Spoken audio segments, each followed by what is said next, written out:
New Economic Policy 1991 marked a transformative shift in India's economic landscape, steering the country from a closed, centrally planned economy to a more liberalized and market-oriented one. Introduced amidst a severe economic crisis, the National Education Policy aims to stabilize the economy, enhance efficiency, and integrate India into the global market.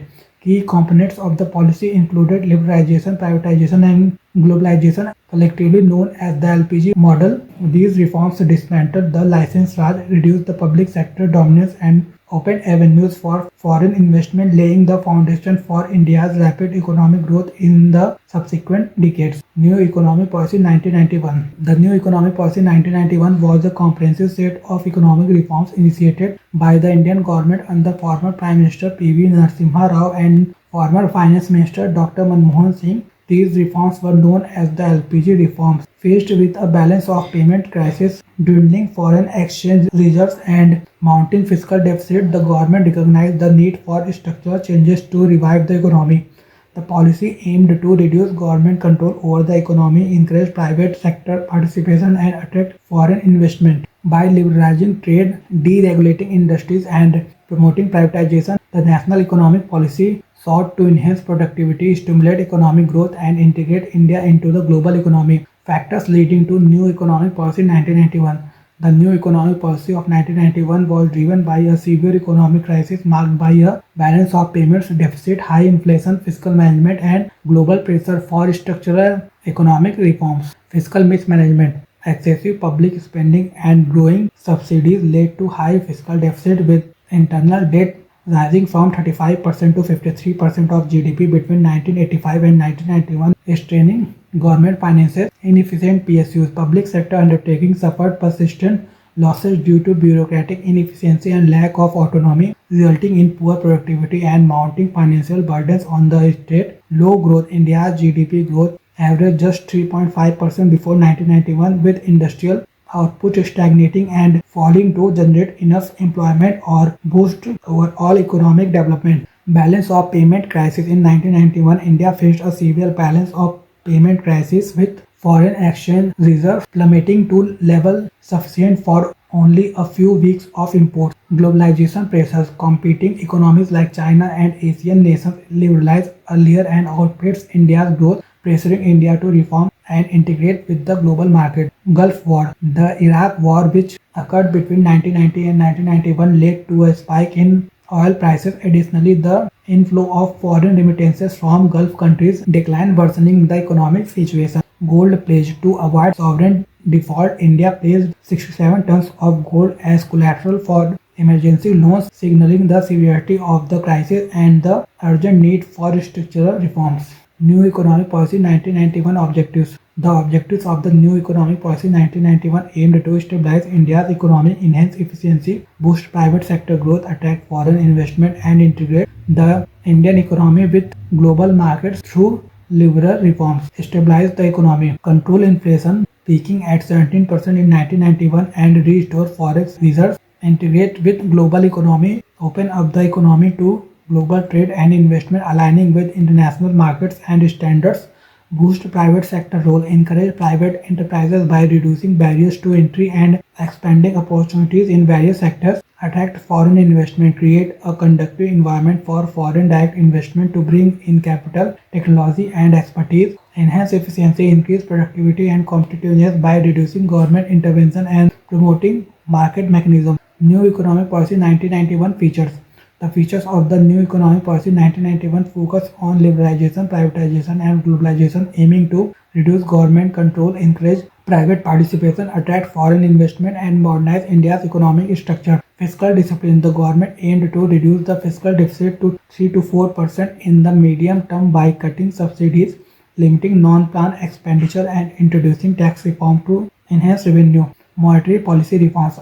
A tighter monetary stance was adopted to curb imports and reduce current account deficit, including higher import credit costs and new tools like long-term securities and treasury bills. Banking sector liberalization. Banks were given autonomy to set deposit interest rates and decide maturity terms, ending earlier regulatory controls and fostering a more competitive and flexible banking environment. Trade policy reforms. The rupee was devalued by 18% to boost export-import restrictions for exporters were eased and capital goods imports were liberalized without prior government approval. Industrial policy reforms. Industrial licensing was abolished for most sectors. Public sector exclusively was reduced and private entry was allowed in key industries, boosting competition and private sector involvement. Reforming MRTP Act and small industries. The MRTP Act was intended to remove approval requirements for expansion by large firms. Small enterprises could now sell up to 44% equity to bigger companies. Foreign direct investment reforms. Foreign direct investment caps were raised from 40% to 51% in key industries, and the Foreign Investment Promotion Board was created to fast track foreign investment clearances. New Economic Policy 1991 branches. India's new economic policy, introduced on 24 July 1991, is built on three core pillars: liberalization, privatization, and globalization, aimed at transforming India's economic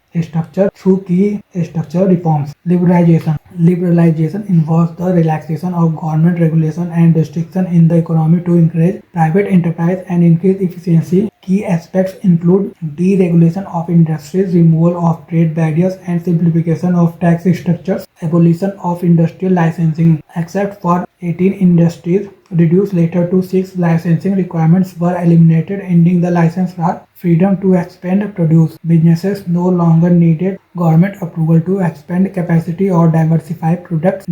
Reservation of public sector. Sectors earlier reserved for public enterprises like telecom, civil aviation were opened for private players. Financial sector reforms. Interest rates were deregulated. CRR and SLR were gradually reduced. Entry of private banks. Example: ICICI Bank, HDFC Bank was allowed. Trade liberalization. Quantitative restrictions were removed. Import licensing was abolished for most goods. Tax reforms. Rationalization of direct taxes and introduction of mode VAT predecessor to GST to improve compliance. Privatization. Privatization entails transferring ownership and management of public sector enterprises to private entities. The aim is to improve efficiency, reduce fiscal burdens, and foster competition. Methods include disinvestment, strategic sales, and public-private partnership. Disinvestment of PSUs. The government began selling minority stakes in loss-making and non-strategic public sector undertakings. Notable examples include BSNL, Balco, and IPCL.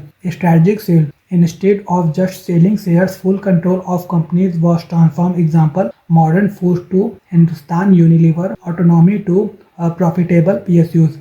Navratna and Maharatna status were introduced, granting financial autonomy to profit-making PSUs like ONGC and IOC. Reduction in reserve sectors. The number of industries reserved for the public sector was reduced from 17 to just 3. Defense, atomic energy, railways. Public-private partnership (PPP) introduced in sectors like infrastructure, airports, and highways to combine the efficiency of the private sector with public investment. Globalization. Globalization refers to integrating the domestic economy with the global economy through increased trade, investment, and technology transfers. Measures include reducing tariffs, encouraging foreign direct investment, and aligning domestic policies with international standards. Currency convertibility. The rupee was made partially convertible on the current account in 1991. Full convertibility on the capital account remains pending. Trade liberalization. The Exim Policy 1992 simplified export-import procedures.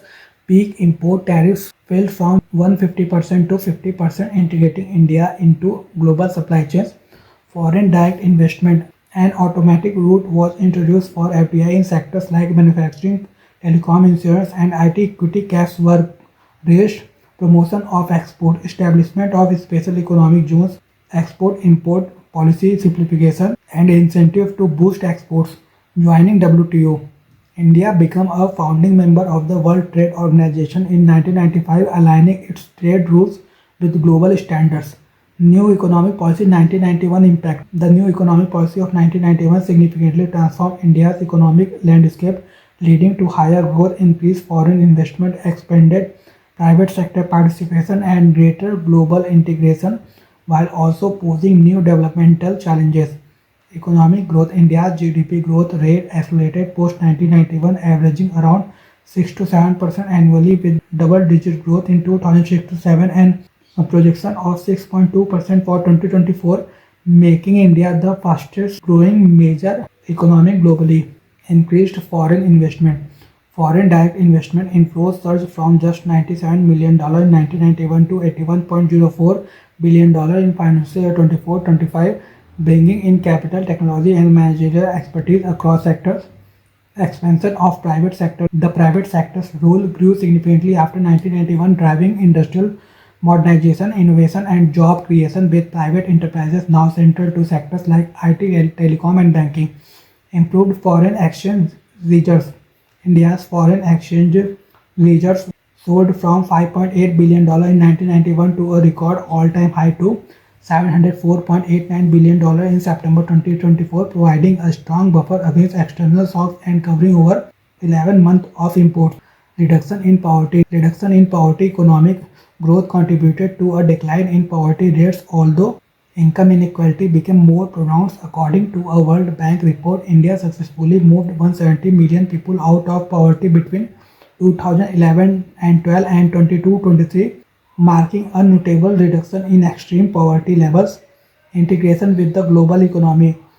India became more integrated globally, expanding trade and investment ties, joining major economic forums like the WTO and G20, and signing multiple free trade agreements, boosting exports and foreign engagement.